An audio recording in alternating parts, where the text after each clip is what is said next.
ബലാത്സംഗ കേസിൽ റാപ്പർ വേടൻ സമർപ്പിച്ച മുൻകൂർ ജാമ്യാപേക്ഷ ഹൈക്കോടതി ഇന്ന് പരിഗണിക്കുന്ന ദിവസം കൂടിയാണ്. കഴിഞ്ഞ ദിവസം കോടതി തൃക്കാക്കര പോലീസിനോട് നിലപാട് തേടിയിരുന്നു. ജാമ്യാപേക്ഷ എതിർത്ത പോലീസ് ഇന്ന് റിപ്പോർട്ട് സമർപ്പിക്കുമെന്നാണ് മനസ്സിലാക്കാൻ കഴിയുന്നത്. ഉമേഷ് കൊച്ചിയിൽ നിന്ന് വാർത്തയുടെ വിവരങ്ങളുമായി നമ്മളോടൊപ്പം ചേരുകയാണ്. ഉമേഷ്, മുൻകൂർ ജാമ്യ ഹർജിയിൽ വേടന്റെ മുൻകൂർ ജാമ്യ ഹർജിയിൽ കോടതി ഇന്ന് കോടതി പരിഗണിക്കുമെന്നാണ് ഞാൻ മനസ്സിലാക്കാൻ കഴിയുന്നത്. പ്രോസിക്യൂഷൻ സ്വാഭാവികമായും ജാമ്യ ഹർജിയെ എതിർക്കുകയും ചെയ്യും. ഇവിടെ ഈ ജാമ്യ ഹർജിയിൽ വേടൻ ഈ കേസുമായി ബന്ധപ്പെട്ട് പറയുന്നത് എന്താണ്?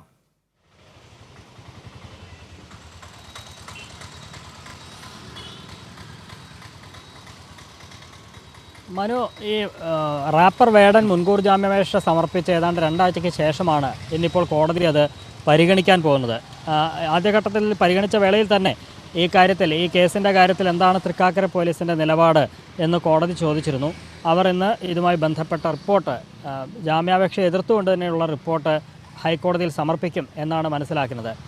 ഈ വേടൻ മുൻകൂർ ജാമ്യാപേക്ഷയിൽ പറയുന്നത് തനിക്കെതിരായുള്ള കേസ് അത് വ്യാജമാണ്, തെറ്റായ ആരോപണങ്ങളാണ് തനിക്കെതിരെ ഉന്നയിച്ചിരിക്കുന്നത്. തന്നെ കേസിൽ ഉൾപ്പെടുത്തും എന്ന് നിരന്തരം തനിക്ക് ഭീഷണി ഉണ്ടായിരുന്നു. തൻ്റെ മാനേജർക്ക് ഇതുമായി ബന്ധപ്പെട്ട് നിരന്തരം ഭീഷണി കോളുകൾ വന്നിരുന്നു. തന്നെ വ്യക്തിഹത്യ ചെയ്യാനും ഭീഷണിപ്പെടുത്തി പണം നേടാനുമാണ് ഒരു ഗ്രൂപ്പിൻ്റെ ശ്രമം എന്നും വേടൻ ഈ മുൻകൂർ ജാമ്യാപേക്ഷയിൽ പറയുന്നുണ്ട്. ഒപ്പം ഈ പരാതിക്കാരി ഒരു ആരാധിക എന്നുള്ള നിലയിൽ തന്നെ സമീപിച്ചിരുന്നു. പിന്നീട് അഭിപ്രായ വ്യത്യാസം വന്നപ്പോഴാണ് ഈ പരാതി നൽകാനിടയായത്. അഭിപ്രായ വ്യത്യാസമാണ് ഈ പരാതിക്ക് ആധാരമായിട്ടുള്ളത് എന്നൊക്കെയാണ് ഈ മുൻകൂർ ജാമ്യാപേക്ഷയിൽ വേടൻ പറയുന്നത്. തൃക്കാക്കര പോലീസ് ഈ വേടൻ്റെ മുൻകൂർ ജാമ്യാപേക്ഷയെ ശക്തമായി എതിർക്കും എന്നുള്ളത് തന്നെയാണ് അറിയുന്നത്.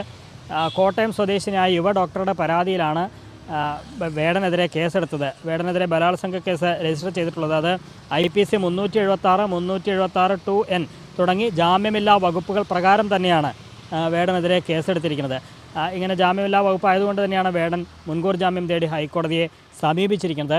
ജസ്റ്റിസ് ബെച്ചു കുര്യൻ തോമസിൻ്റെ ബെഞ്ചാണ് ഈ മുൻകൂർ ജാമ്യ ഹർജി പരിഗണിക്കുക. 113ാമത്തെ ഇനമായിട്ടാണ്. ഒരുപക്ഷെ ഉച്ചയ്ക്ക് മുമ്പ് തന്നെ ഈ മുൻകൂർ ജാമ്യ ഹർജി കോടതിയുടെ പരിഗണനയിൽ വരും എന്നാണ് പ്രതീക്ഷിക്കുന്നത്. മനു, ശരി, ഏതായാലും നമുക്ക് നോക്കാം എന്തൊക്കെയാണ് നിലപാടുകളാണ് സ്വീകരിക്കപ്പെടാൻ പോകുന്നതെന്ന്.